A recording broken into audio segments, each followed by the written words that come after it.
Hi guys! For today's vlog, ako mama, nakikita na siya sa iyahang pangandoy nga bakasyon din sa New Zealand, which is magpa-picture lang sa baka.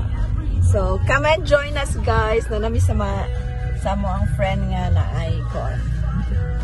Hacienda sa mong friend ni Marsha and Charlito. Hacienda nila. Okay, let's go mama!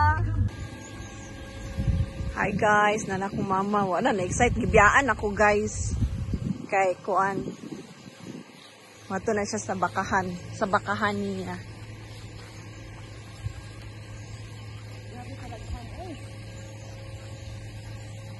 Reklamo po siya guys. Kay daghan ko ng kaayo. She's complaining of plenty of cows.